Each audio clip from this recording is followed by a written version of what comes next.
first speaker, Diane Mutti Burke.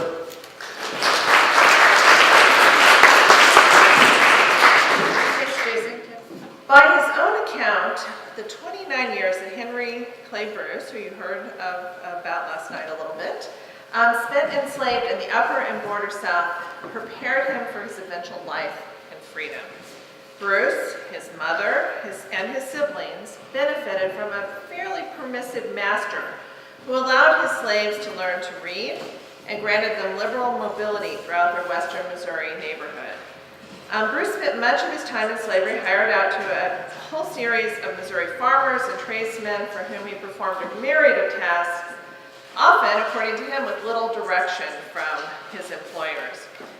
Now, while waiting and watching for his opportunity to grasp freedom, he became a student of human nature, learning how to work with white men, how to lead others, and how to look out for his own needs and those of his family.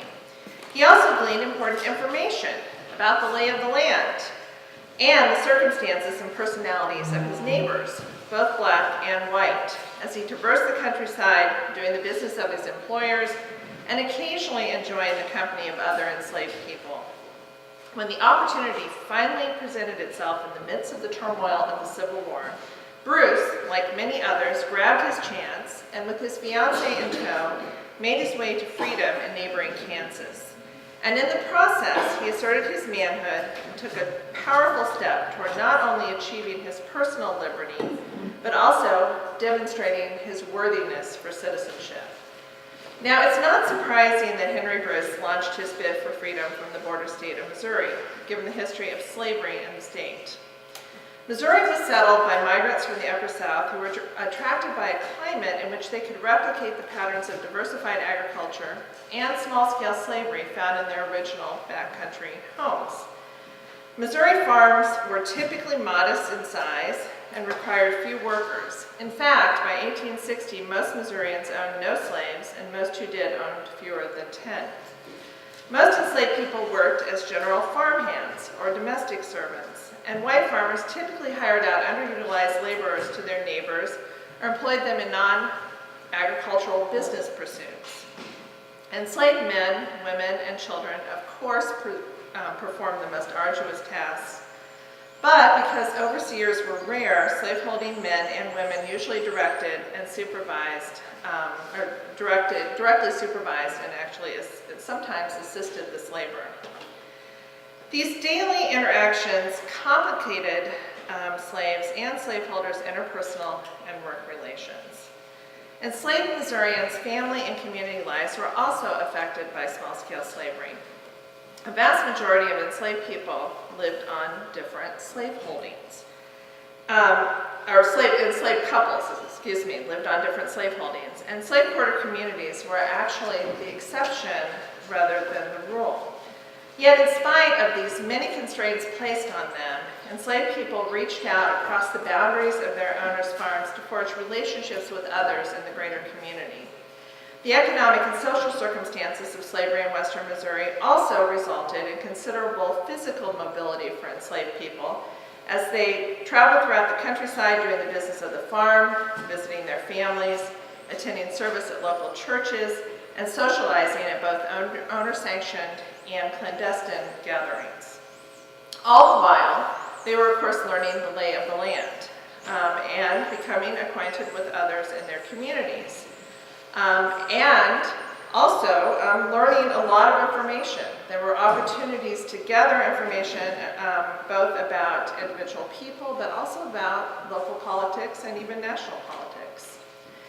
The conditions of Missouri's small-scale system of slavery actually set the stage for the institution's rapid disintegration during the years of Bleeding Kansas and the Civil War. Now, as the antebellum years progressed, Missouri slaveholders became increasingly concerned about the stability of slavery and their border location. Free states and territories surrounded Missouri on three sides, and foreign-born and northern immigrants moved to the state in greater numbers from the 1830s onward, and the largest immigrant population was from Germany, and many of them were anti-slavery. So, these concerns, which were growing in the decades preceding the Civil War, were of course exacerbated when the federal government opened up Kansas to white settlement in 1854. Free soil immigrants, some of course who were financed by northern anti-slavery interests, flooded into the new territory. And the Missourians considered these newcomers an existential threat.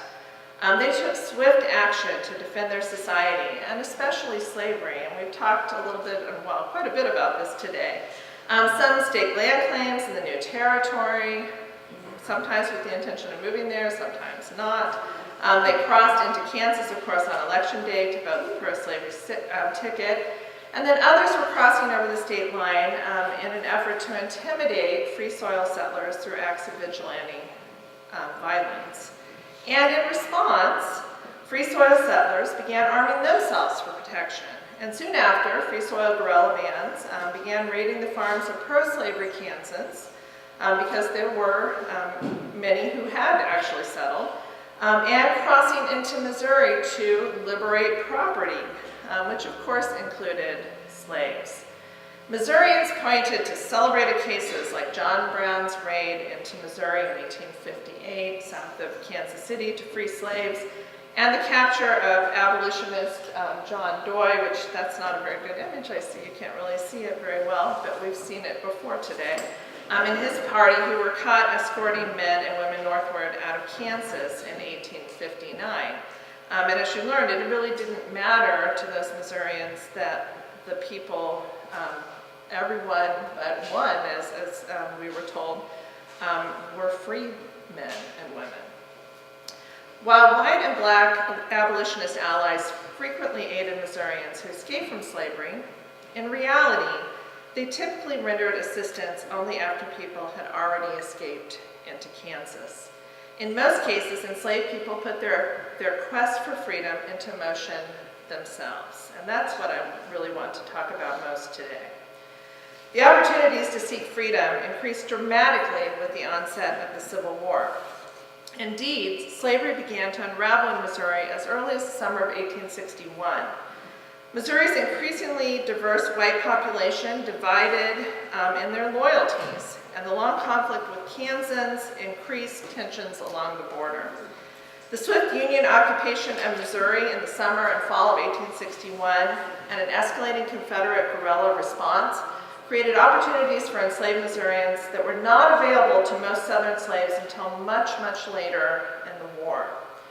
In spite of their best efforts, white Missourians found it nearly impossible to isolate enslaved people from the political discussions of the day.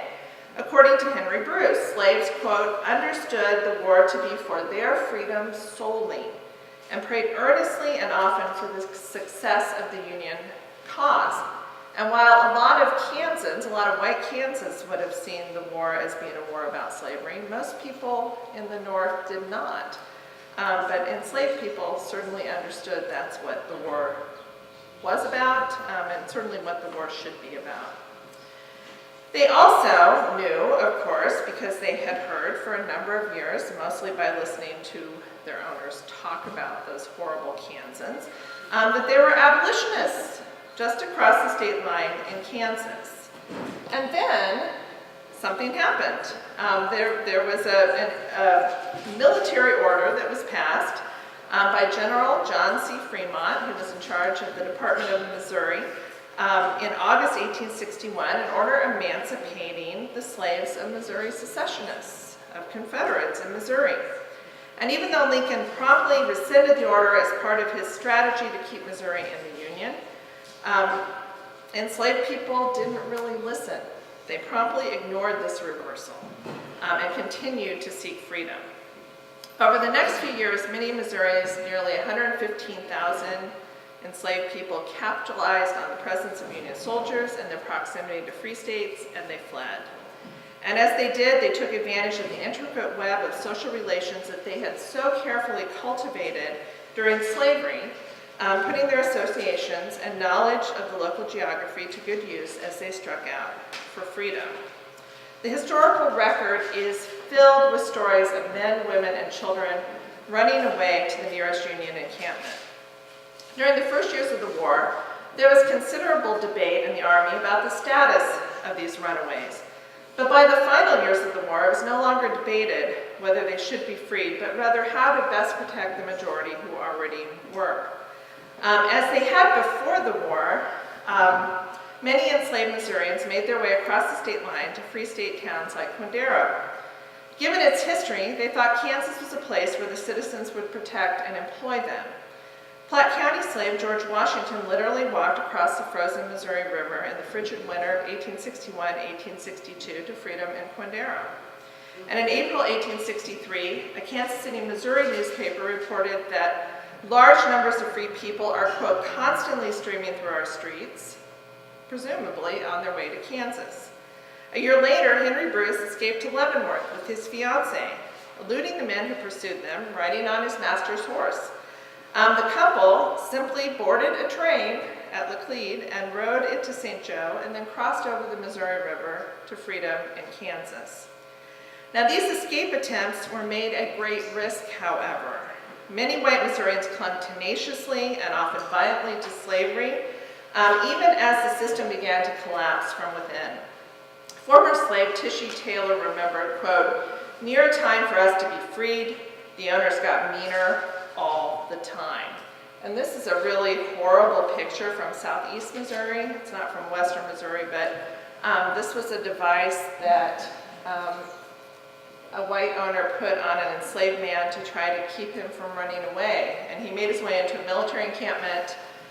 They were horrified, the soldiers were horrified. They figured out a way, which was very difficult, to get it off of him, and then promptly arrested his owner. Fearing people's escape, and to a lesser degree the possibility of organized slave rebellion, white Missourians increased surveillance. Patrollers, of course, had always monitored and harassed enslaved people, but on the eve of emancipation, there was little expectation of restraint, since owners had little to lose if slaves were maimed or killed. As local governments broke down due to Missouri's wartime conditions, Confederate guerrillas often took over patrol duties, routinely intimidating people into remaining with their owners, targeting white Missourians who hired former bondsmen and women for pay, punishing those who reported their owners' disloyal activities to Union military authorities, and this happened quite a bit actually, terrorizing enslaved women through physical and sexual assault, and after 1863, violently attacking enslaved men on their way to enlist in the Union Army. One man observed, quote, "It was worth a Negro's life, almost, to try to get away." But many thought the chance of freedom was worth the risk. A Lafayette County white man observed, quote, "All the Negroes in this country will run off. They go in droves every night."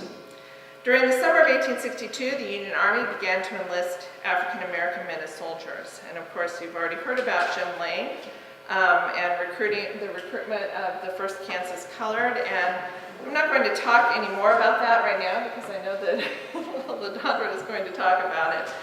But while calculating the risk of enlistment, enslaved men considered the consequences of the actions for their kin. They knew that when they enlisted, it would result in their immediate freedom, and that it would allow them to assert their manhood and their rights to citizenship. They had hoped that that would be true for their families as well, and that was not as clear. Some women and children followed their husbands and fathers to army posts, but many more initially remained with their enslavers, where they often suffered abuse. Many of these men agonized over the fate of their loved ones, and they tried to leverage their new position as Union soldiers to make demands on military commanders to intervene on their behalf. Sometimes they did. But sometimes the men themselves took matters into their own hands and personally liberated their family members who remained in bondage. And there are these wonderful stories of black and white soldiers, both wearing blue uniforms, going back to the homes of the formerly enslaved men and liberating their families. In spite of these challenges, over 8,000 men served in the 5 United States colored regiments that were recruited in Missouri, and an additional 2,000 men enlisted in Kansas. Most of those men, of course, had been formerly enslaved in Missouri. By midway through the war, African American recruitment exacerbated what was a growing civilian refugee crisis. Enslaved women sought protection in Union military encampments, reasoning that if their husbands and fathers were serving, and oftentimes dying in the Union Army, the military was obligated to assist them as they made their transition to freedom. But those who hazarded running away faced an uncertain future in freedom. One man reported that while traveling in Missouri and Kansas, he saw a number of free people, quote, almost threadless and shoeless, without food and no home.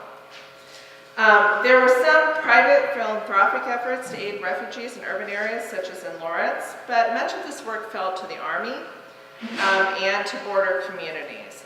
And over time, many began to see the refugees as a nuisance, and even the military became less generous.